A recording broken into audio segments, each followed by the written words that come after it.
रयत शिक्षण संस्थेचे SSGM महाविद्यालय कोपरगाव. मी प्राध्यापक छाया शिंदे. या व्हिडिओ लेक्चरमधून इयत्ता 11वी कला शाखेच्या विद्यार्थ्यांचे ज्युनियर मराठी विभागाच्या वतीने मनपूर्वक स्वागत करते.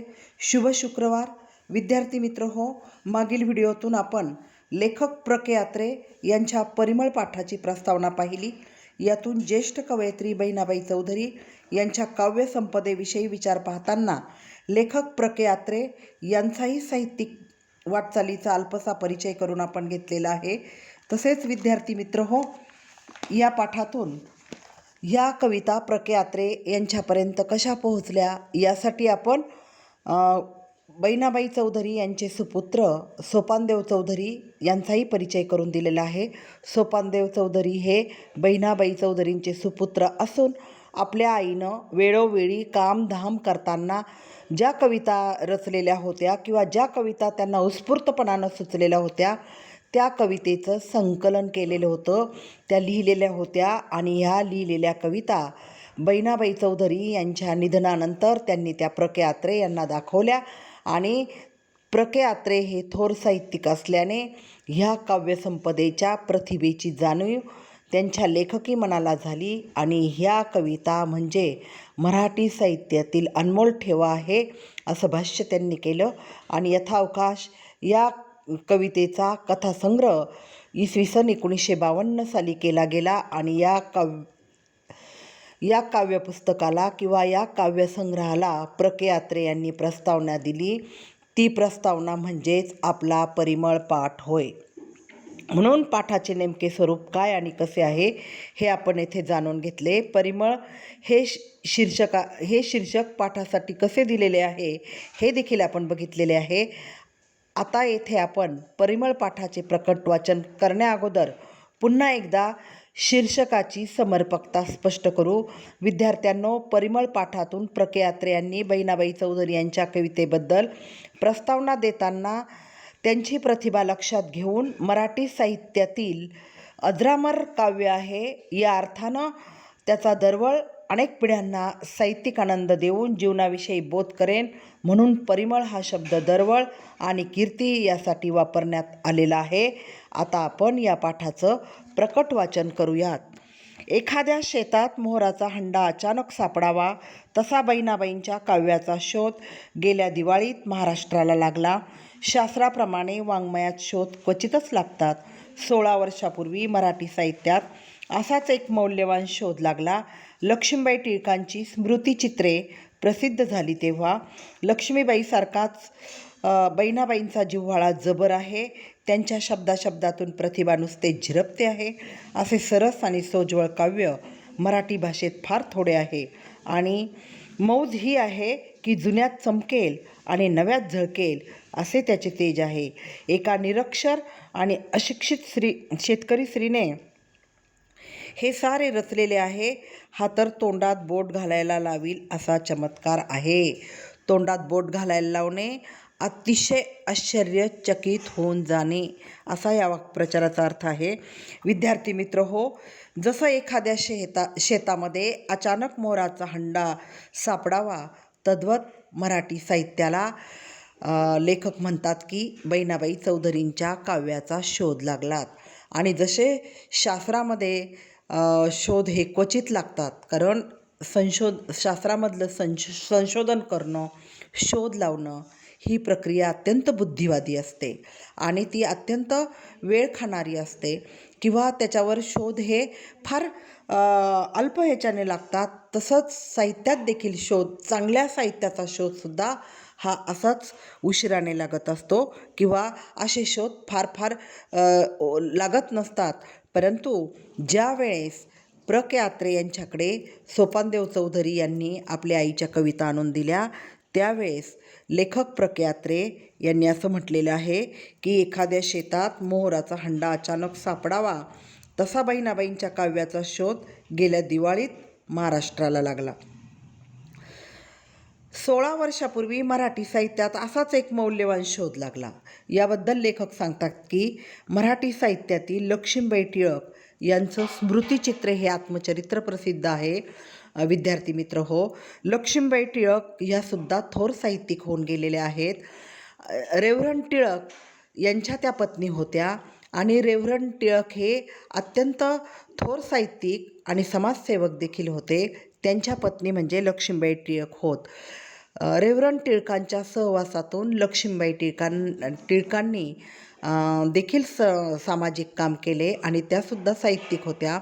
त्यांची ग्रहण क्षमता इतकी प्रचंड होती की प्रत्येक गोष्टीतून त्या काहीतरी नवं शिकायच्या आणि त्यांनी स्मृतिचित्रे हे आपल्या संसाराविषयी, आपल्या माहेराविषयी, आपल्या जीवनाविषयी, आपल्या सासऱ्याविषयी आत्मचरित्रातून लिहिलेलं आहे. हे स्मृतिचित्रे म्हणजे मराठी साहित्यातील आत्मचरित्रांचा प्रांत समृद्ध करणारं असं एक आत्मचरित्र आहे. आणि लक्ष्मीबाईंची ही गुणवत्ता आणि बहिणाबाईंची गुणवत्ता ही तोलामोलाची आहे असं लेखक सांगतात. दोघींचाही साहित्याबद्दलचा जीवनाविषयीचा जिव्हाळा आणि प्रतिभेचा जिव्हाळा हा जबर आहे. जबर असणे, ताकदपूर्ण असणे, त्यांच्या शब्दातून प्रतिभा नुसती झिरपते आहे. आणि अशा रीतीने ह्या दोन्हीही साहित्यिक लेखिकांच्या, एक लेखिका आहे आणि दुसऱ्या कवयित्री, या दोघींच्या याच्यातून प्रतिभा नुसते काय असते, झिरपत असते. असे सरस आणि सोज्वळ काव्य मराठी भाषेत फार थोडे आहे. आणि मौज ही की ते जुन्यात चमकेल आणि नव्यात झळकेल असं म्हटलं आहे लेखकाने, की हे काव्य इतकं सोज्वळ आणि सरस आहे आणि उत्स्फूर्त आहे, नैसर्गिकरित्या स्फुरलेलं आहे. आणि म्हणून प्र के अत्रे बहिणाबाईंच्या या काव्याविषयी उद्गार काढतात की बहिणाबाईंचं काव्य हे जुन्यात चमकेल आणि नव्यात झळकेल. आणि म्हणूनच जुनं आणि नवं यांचा ते स्वर्णमध्य साधणारं ठरून ते जीवनाचं प्रबोधन करेल असं लेखकाला म्हणायचं आहे. तसंच बहिणाबाई चौधरींबद्दल लेखक विशेष माहिती देताना म्हणतात की एका निरक्षर आणि अशिक्षित शेतकरी स्त्रीनं हे सगळं रचलेलं आहे, हे सगळं सुचलेलं आहे त्यांना. त्या निरक्षर होत्या, कोणत्या कॉलेजमध्ये गेल्या नाही, कुठल्या महाविद्यालयात गेल्या नाही, कुठल्या शाळेत गेल्या नाही, कुठल्या 4 भिंतीच्या शाळेत त्या शिकल्या नाही. पण शाळेत जरी त्या शिकल्या नसल्या तरी जीवनाचं ज्ञान इतकं त्यांच्याकडे अनुभवातून आलेलं होतं की त्याला ज्ञानाची एक परिपक्वता होती, सखोलता होती. कृषीकर्म आणि दैनंदिन गृहकर्म करताना या स्फुरलेल्या कविता म्हणजे अथांग जीवनाचं ज्ञान सांगतात. बघा पुढचा आपण पॅराग्राफ वाचतो आहोत. सुप्रसिद्ध मराठी कवी सोपानदेव चौधरी यांच्या या मातोश्री वयाच्या 72व्या वर्षी त्या मरण पावल्या. सोपानदेवांची आणि माझी 20-22 वर्षापासूनची मैत्री आहे, पण त्यांच्या माझघरात सोन्याची खाण दडलेली असेल ह्याची मला माहिती नव्हती. त्यांना स्वतःला त्याची जाणीव असेल, पण ते पडले मुलखाचे लाजाळू. त्यांना वाटले की खानदेशी वराठी भाषेमधल्या आपल्या अडाणी आईच्या ओव्यांचे सुशिक्षित आणि सुसंस्कृत महाराष्ट्र कौतुक करील की नाही कोणास ठाऊक. म्हणून ते इतके वर्ष तोंडात मूग धरून बसले होते. की बघा, बहिणाबाई चौधरी यांचे सुपुत्र सोपानदेव चौधरी हे पण साहित्यिक आहेत. आणि साहित्यिक असल्याने त्यांची आणि प्र के अत्रेंची ओळख ही 20-22 वर्षापासून आहे. परंतु वयाच्या 72व्या वर्षी बहिणाबाई चौधरी वारल्या. आणि बहिणाबाई चौधरी वारल्यानंतर, त्यांच्या निधनानंतर की त्यांनी या कविता प्र के अत्रे यांच्याकडे आणून दिल्या. आणि प्र के अत्रेंनी त्या कविता वाचल्या आणि ते अचंबित झाले आणि ते असे म्हटले की सोपानदेव चौधरी यांच्या माझघरात सोन्याची खाण दडलेली आहे याची मला माहिती नव्हती. म्हणजे बहिणाबाई चौधरी यांच्या कविता त्याला उपमा देताना ते म्हणतात सोन्याची खाण, म्हणजे ही मराठी साहित्याला लाभलेली सोन्याची खाण आहे असं प्र के अत्रे यांना म्हणायचं आहे.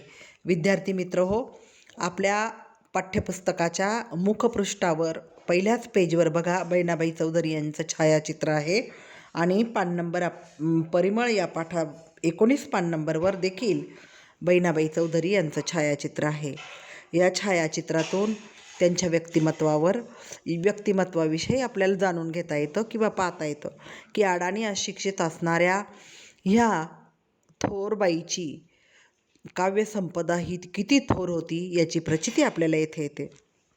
आणि की बहिणाबाई चौधरींच्या कविता ह्या प्रकाशित कराव्यात की न कराव्यात असं सोपानदेव चौधरी यांना वाटत होतं. कारण त्यांना वाटत होतं की महाराष्ट्र हा सुशिक्षित आणि सुसंस्कृत लोकांचा प्रदेश आहे. येथे वऱ्हाडी भाषेतून, ग्रामीण बोलीतून आपल्या आईने रचलेल्या ह्या कविता कितपत लोकांना भावेल किंवा आवडेल अशी एक मनामध्ये खुदखुद त्यांच्या असल्यामुळे की त्यांनी या कविता अगोदर प्र के अत्रे यांना दाखवल्या. पण प्र के अत्रे हे अत्यंत चाणाक्ष आणि गुणग्राहक होते.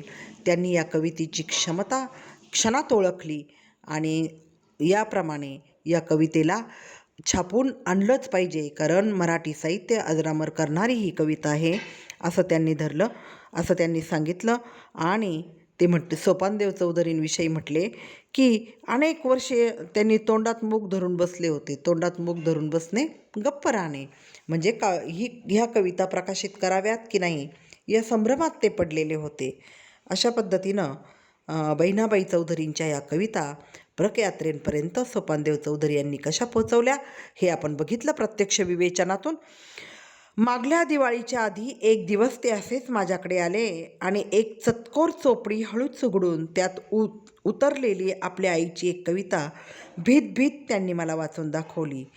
एहेरीत दोन मोठा, दोन्ही मधी पाणी एक, मोठं हकोलतो एक, जीव पोसतो कितीक. त्याबरोबर ती वही मी त्यांच्या हातातून खसकन ओढून घेतली आणि आदाशासारख्या साऱ्या कविता भराभर चाळल्या. भाषेची मला कुठेच अडचण वाटली नाही. मी ओरडून सोपानदेवांना म्हणालो, अहो हे बावन काशी सोने आहे, हे महाराष्ट्रापासून लपून ठेवणे हा गुन्हा आहे. त्या क्षणी हे काव्य प्रसिद्ध करायचेच असे आम्ही ठरवले. सोपानदेव चौधरी यांनी या कविता प्र के अत्रे यांना वाचायला दिल्यानंतर तो दिवाळीतला प्रसंग लेखक सांगतात की एक चतकोर चोपडी हळूच उघडली आणि त्यात उतरलेली एक बहिणाबाईंची कविता सोपानदेव चौधरी यांनी वाचून दाखवली. आणि ती कविता त्यांनी वाचून दाखवताना त्यांची अवस्था ही घाबरल्यासारखी होती, कारण त्या वऱ्हाडी भाषेतून खानदेशी भाषेतून होत्या. त्या कितपत त्याचा अर्थबोध होईल बा याविषयी सोपानदेव चौधरी यांच्या मनामध्ये साशंकता होती. आणि बघा ही कविता, एहेरीत दोन मोठा, दोन्ही मधी पाणी एक, मोठं हकलतो एक, जीव पोसतो कितीक. ही कविता वाचल्या सोपानदेव चौधरी यांच्या हातातून प्र के अत्रे यांनी ही वही खसकन ओढून घेतली आणि आदाशासारख्या त्या कविता एका बैठकीत त्यांनी वाचून काढल्या. आणि भाषेची कुठेही प्र के अत्रे यांना अडचण आली नाही, कारण या कविता खानदेशी वऱ्हाडी ग्रामीण बोलीतून होत्या. पण प्र के अत्रे यांना त्यातील भावपूर्ण गोडवा आणि त्या भाषेची एक नैसर्गिक लय इतकी भावली विद्यार्थी मित्र हो, की त्या कविता अत्यंत प्रतिभेची साक्ष देत आहेत याची जाणीव प्र के अत्रेला झाली. आणि प्र के अत्रे यांनी ओरडून सोपानदेवांना म्हटले, अहो हे बावन काशी सोने आहे, म्हणजे हे शुद्ध सोनं आहे आणि हे महाराष्ट्रापासून लपून ठेवणं गुन्हा आहे. अशा पद्धतीनं ह्या कवितेंना एक पुस्तक रूप मिळालं आणि बहिणाबाईंची गाणी इसवी सन 1952 प्रसिद्ध झाली, प्रकाशित झाली आणि बहिणाबाई चौधरींच्या रूपानं एक थोर अनुभव संपन्न कवयित्री मराठी साहित्याला लाभली. याप्रमाणे आपण या कवितेमध्ये जी 4 ओळी दिलेल्या आहे त्याचा अर्थ बघू. एहेरीत दोन मोठा, एहेर म्हणजे विहीर, विहिरीत दोन मोठा. पूर्वी आता जसे मोटार आहे, पाणी ओढायला पंप आहेत, तसं त्या काळी नव्हतं. मोटांच्या साह्यानं शेताला पाणी पाजलं जायचं आणि ह्या मोटा हे बैल ओढायचे. ह्या मोटा विहिरीत सोडल्या जायच्या आणि विहिरीतून पाणी काढून त्या शेताला पाणी दिलं जायचं, वाफ्यांना पाणी दिलं जायचं, पिकांना पाणी दिलं जायचं. आणि आज जसं विहिरीच्या पाण्याची पातळी अत्यंत खोल गेलेली आहे विद्यार्थी मित्र, तसं तेव्हा नव्हतं. विहिरी ह्या तुडुंब भरलेल्या असायच्या, शेत हिरवीगार असायची, पर्यावरण हे शुद्ध आणि सुंदर होतं. आजच्यासारखी प्रदूषणाचा परिणाम त्यावेळेस जाणवत नव्हता. आणि मग विहिरीमधल्या हे दोन मोठा काय करता तर दोन्ही मोठा ह्या पाणी ओढण्याचं काम करतात. आणि हे कोण ओढतं? बैल ओढतो. या दोन्ही मोटांमध्ये पाणी एकच आहे आणि मोठंही हाकलतो एकच, पण जीव पोचतो किती? म्हणजे 2 मोटांनी हे पाणी बाहेर येतं आणि एक बैल तो किंवा मोठा ओढणारा, बैलांना हाकणारा माणूस तिथे असतो, परंतु किती जीवांचं तो पोषण करतो. शेतकऱ्याच्या जीवनाचं सत्यता, वास्तवता इथं बहिणाबाई चौधरी करतात की अनेकांचं पोट भरणारं, जीव पोसणारं हे पाणी, हा बैल, हा माणूस किती जणांचं पोषण भरण करत असतो. आणि म्हणून पोसणे, जगवणे, किती जणांना तो जगवत असतो. याप्रमाणे कृषी कर्माचं आणि शेतकरी धर्माचा गौरव करणारं हे काव्य इथे आपल्याला बघायला मिळतं. यानंतर आपण दुसरा पॅराग्राफ बघू. प्रतिभा हे कवीला लाभलेले नैसर्गिक देणे आहे, ते त्याच्याबरोबर यावे लागते. यत्नाचा किंवा विद्येचा त्याच्याशी काही संबंध नाही, हे माझे आता ठाम मत झाले आहे. कोकिळ पक्षाने तोंड उघडले की आपोआप संगीत वाहू लागते. प्राजक्ताची कळी उमलली की ती सुगंधाचे निश्वास टाकू लागते. तसेच जातीच्या कवीचे आहे. त्याचे हृदयच ताल धरून बसलेले असते, त्यामुळे त्याच्या जिभेवर शब्द जो येतो तो मुळी नाचतच येतो. सृष्टीतले सौंदर्य तेवढे त्याच्या डोळ्याला दिसते आणि जीवनातले संगीत त्याला ऐकू येते. डोंगराच्या कपारी अडून जसा एखादा झरा उचंबळत असतो, तसे काव्य एकसारखे त्याच्या हृदयातून उसळ्या घेत असते. असे मानल्याखेरीज जगातील अमरकाव्य कसे जन्माला येते हे कोडे सुटणार नाही. विद्यार्थी मित्र हो, लेखक इथे प्र. के. अत्रे, लेखक इथे साहित्यिकाचा गुणगौरव करतात की जे उत्स्फूर्त ज्यांच्याकडून साहित्य निर्माण होतं, प्रतिभा ज्याला लाभलेली असते, हे निसर्गदत्त असते ही प्रतिभा. ती ओढून ताणून शब्दाला शब्द जोडून प्रतिभा येत नाही, तर हे भगवंताचं देणं असतं. प्रतिभा म्हणजे ते त्याच्याबरोबरच जन्माला येत असतं. यत्नाचा आणि विद्येचा त्याच्याशी संबंध येत नाही. हा प्रयत्न, सातत्य यातून प्रतिभा फुलवता येईल, पण ती फुलवता येते, परंतु प्रतिभा ही उपजत असावी लागते. ती जितकी उपजत असेल तितकी त्यामध्ये नैसर्गिकता असेल. आणि म्हणून ही उदाहरण देताना लेखक म्हणतात की कोकिळ पक्षानं जसं तोंड उघडलं की आपोआपच त्याच्या तोंडातून संगीत येतं. त्याला कुणी संगीत शिकवत नाही किंवा त्याला कुहू म्हणायला कुणीही शिकवलेलं नाही. हे त्याला निसर्गाचं आहे. हे नैसर्गिकतः त्याला ते मिळालेलं दान आहे किंवा मिळालेला त्याला गुण आहे किंवा त्याला ती मिळालेली देणगी आहे. जशी प्राजक्ताची कळी उमलते ते सुगंधाचं दान घेऊन सुगंधी निश्वास टाकते, ते देखील सुगंधीच, तसंच जातीच्या कवीचं आहे. म्हणजे कवीबद्दल इथे लेखक प्र. के. अत्रे हे कोकिळेचं उदाहरण देतात आणि प्राजक्ताच्या फुलाचं उदाहरण देतात. त्याचे हृदयच तसे ताल धरून बसलेले असते, त्यामुळे त्याच्या जिभेवर शब्द येतो तो मुळी नाचतच येत असतो.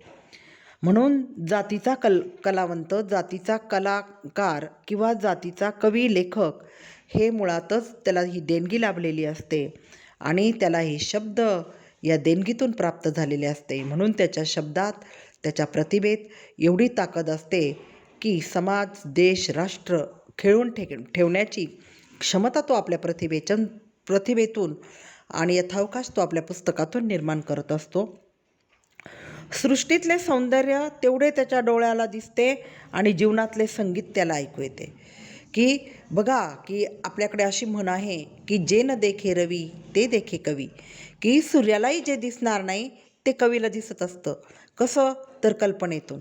म्हणजे त्याला जे शब्द असतात त्या शब्दाला सृष्टीतलं सौंदर्य हे आकर्षून घेत असतं. सृष्टीतलं सौंदर्य खऱ्या अर्थाने त्याला कळून येत असतं आणि जीवनातलं संगीत, जीवन समजून घेण्याची त्याची जी क्षमता असते ती इतरांपेक्षा अत्यंत थोर असते किंवा मोठी असते. डोंगराच्या कपारी अडून जसा एखादा झरा उचंबळत येतो, त्याला कोणी हलवत नाही किंवा त्याला कोणी प्रवाहित करीत नाही, तो आपोआप प्रवाहित होत असतो, वेगानं तो येत असतो. तो जसा उचंबळत येतो तसं काव्य असतं, ते हृदयातून उसळ्या मारीत येतं.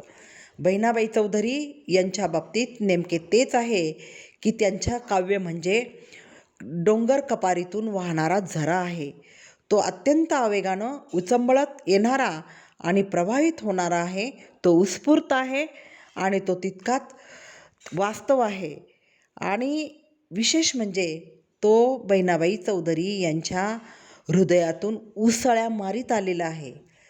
जीवनाचं तत्त्वज्ञान त्याच्यातून मांडलं जातं. जीवन समजून दिलं जातं.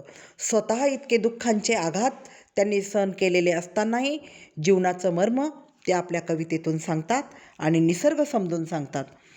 असे मानल्याखेरीज जगातील अमर काव्य कसे जन्माला येते हे कोडे सुटणार नाही. की जर आपण काव्य बघितलं किंवा एखादा साहित्यिक समजून घेतला किंवा विद्यार्थी मित्र हो आपण एखादं पुस्तक पाहिलं किंवा एखादा चित्रपट पाहिला किंवा आपण एखादं कथा वाचली तर त्याच्यातून आपल्याला असं वाटतं हे यांना कसं सुचलं असेल, हे कसं जमलं असेल, हे इतकं छान कसं मांडलं असेल. तर याचं कारण म्हणजे की ही जी प्रतिभा आहे ही कशी असते, निसर्गदत्त असते. ती उचंबळत येणारी असते. हृदयाच्या अंतरात्म्यातून ती प्रवेश करणारी असते आणि म्हणून तिला सखोलता प्राप्त झालेली असते, व्यापकता प्राप्त झालेली असते. चला पुढील आपण परत पॅराग्राफ बघूयात. बहिणाबाई चौधरी यांनी तर शाळेचे कधी तोंड पाहिले नाही.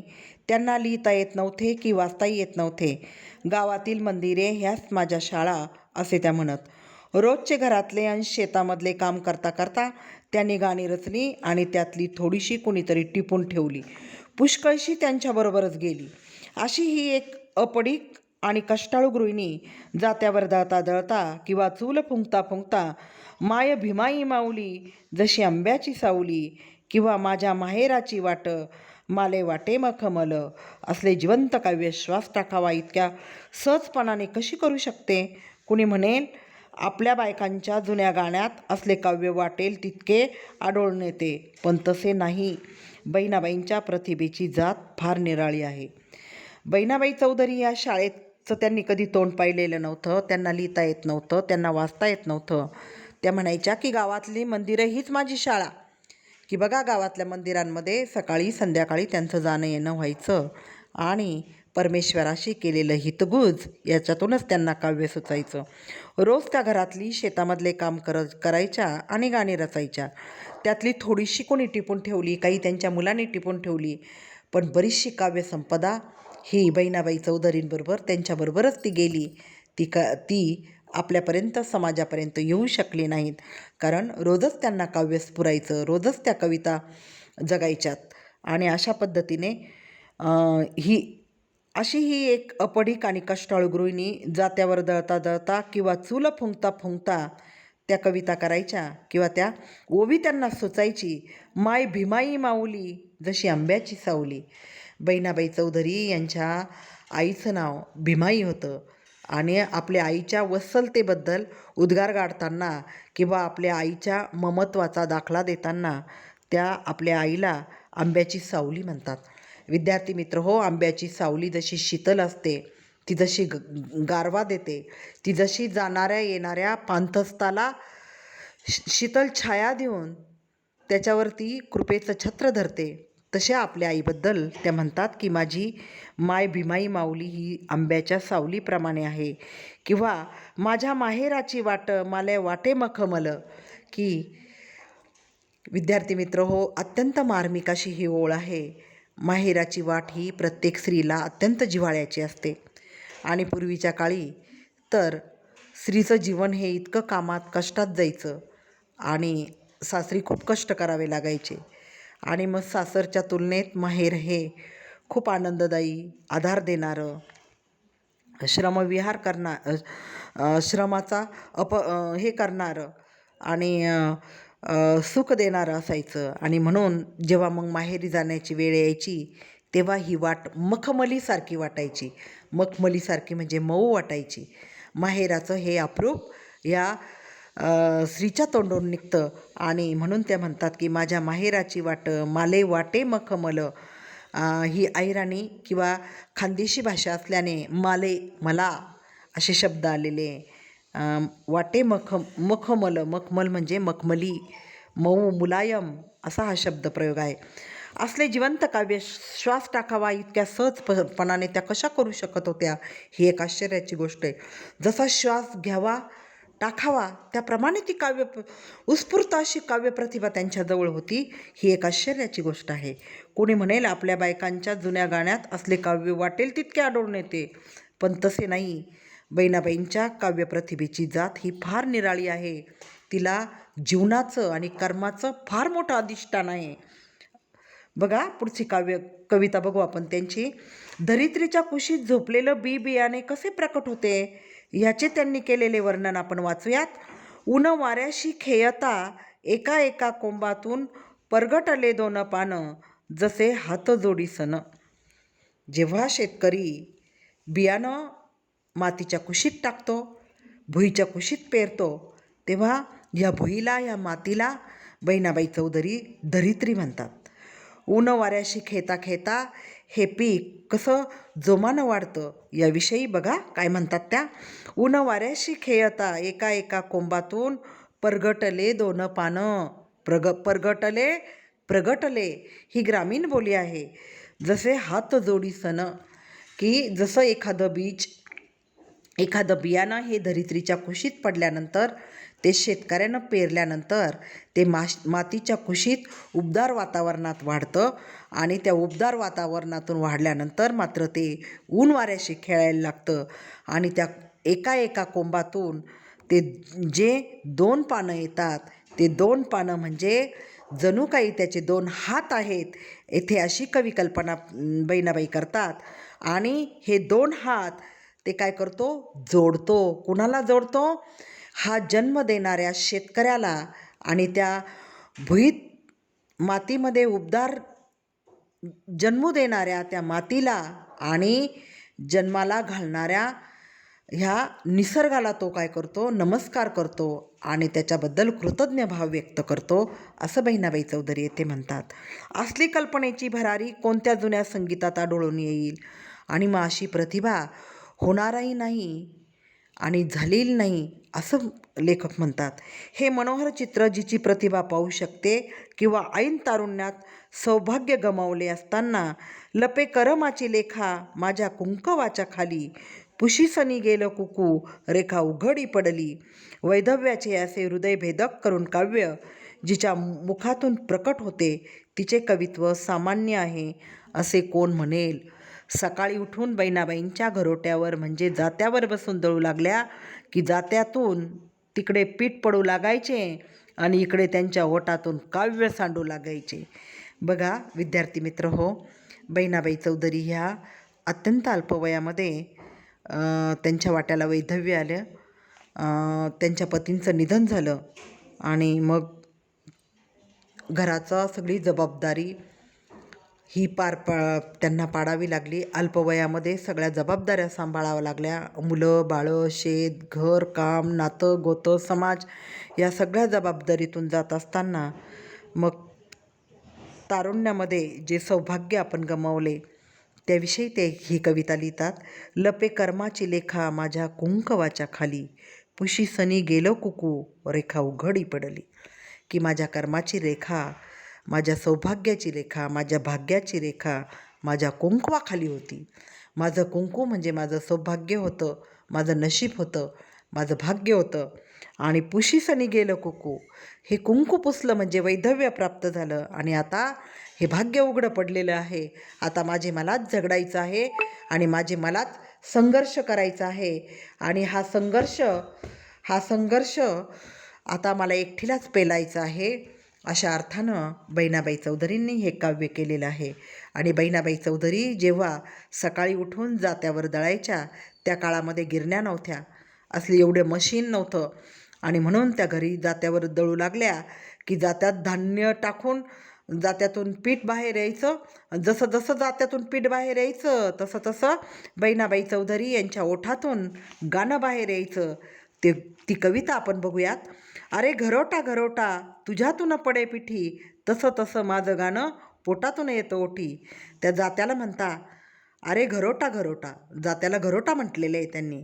अरे घरोटा घरोटा तुझ्यातून पडे पिठी, तू जसं पीठ देतो आहेस मला, तू जसं पीठ देतो तसं तसं माझं गाणं पोटातून येतं ओठी.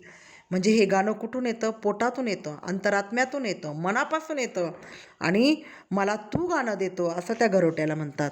हे त्यांचे वर्णनच मुळी त्यांनी स्वतः करून ठेवले आहे. स्वयंपाकघरात जाऊन त्या चूल पेटवायला बसल्या आणि चूल पेटता पेटेनाशी झाली आणि तिच्यातून नुसताच धूर बाहेर पडू लागला. म्हणजे काव्यामध्येच संतापून चुल्याला त्या म्हणत, पेट पेट धुक्की येला किती घेसी माझा जीव, अरे इस्तवाच्या धन्या कसं आलं तुला हिव. की जेव्हा ती चूल पेटत नाही, ओली लाकडं असतील, खूप दूर साचला की ते आपला त्रागा, आपली हळहळ या चुलीजवळ व्यक्त करतात आणि या चुल्याला म्हणतात, पेट पेट धुक्के येला किती घेसी माझा जीव, अरे पेट बाबा, अरे अग्नी प्रकट हो बाबा, धूर, अरे धूर तू जा, तू किती माझा जीव घेणार आहेस, अरे इस्तवाच्या धन्या कसं आलं तुला हिव. इस्तवाचा धनी म्हणजे अग्नी, इस्तवाचं धनी म्हटलेलं आहे त्याला. अरे अग्नी तुला कसं हिऊ आलं, तुला काही थंडी वाजली का तू पेटेनात म्हणून, असं त्या म्हणतात. पुढे चूल पेटली तेव्हा तवा तापला आणि भाकरी टाकताना हाताला चटके बसू लागले. म्हणजे संसाराची रहस्य काव्यरूपाने त्यांच्या मुखातून प्रकट होत. अरे संसार संसार जसा तवा चुल्यावर, आधी हाताला चटके तेव्हा मिळते भाकर, तवा मिळते भाकर. की मग चूल पेटली, तिच्यावर तवा ठेवला की त्या भाकरी टाकायला बसल्या, भाकरी करायला बसल्या की त्यांच्या मुखावाटे आपोआप कविता स्फुरायच्या आणि त्या जीवनाचं संसाराचं मर्म सांगतात त्याच्यातून. अरे संसार संसार जसा तवा चुल्यावर. म्हणजे संसारामध्ये असणाऱ्या सुखापेक्षा त्याचे चटकेच किती आहे. जसं तव्याला ती भाकरी भाजण्यासाठी चटक्यांचे प्रहार झेलावे लागतात, तसेच प्रत्येक संसारी व्यक्तीला या संसारातले चटके भोगावे लागतात. आणि जशी ती भाकर शिकण्यासाठी आधी हाताला चटके मग मिळते भाकर, तसं हे संसाराचं आहे. हा संसार प्रपंच चालवण्यासाठी कष्टाची परमावधी गाठावं लागतात, चटके सहन करावे लागतात आणि हे चटके सहन करावे लागतात तेव्हा पोटाला भाकरी मिळत असतात. ह्या संसाराचं तत्त्वज्ञान सांगताना अत्यंत मार्मिक शब्दांचा आधार घेत बहिणाबाई चौधरींच्या काव्यप्रतिभेची साक्ष देणाऱ्या ओळी आपण वाचूयात. अरे संसार संसार जसा तवा चुल्यावर, आधी हाताला चटके तेव्हा मिळते भाकर. अशा पद्धतीनं संसाराचं दुःख सुख बहिणाबाई चौधरी या कवितेतून सांगतात. विद्यार्थी मित्र हो, आपण या पाठातून बहिणाबाई चौधरींच्या प्रतिभेची साक्ष देणाऱ्या त्या एक थोर कवयित्री कशा होत्या हे सांगणाऱ्या या कविता बघितल्या. प्र के अत्रे यांचं प्रत्येक कवितेवरचं विवेचन आपण येथे पाहिलं. तूर्त ह्या व्हिडिओमध्ये आपण येथे थांबतो आहोत. उर्वरित पाठाचं विवेचन आणि कवयित्रीची प्रतिभा, बहिणाबाई चौधरींचे अनेक काव्यगुण आपण पुढील व्हिडिओतून सुद्धा जाणून घेणार आहेत. तोपर्यंत धन्यवाद.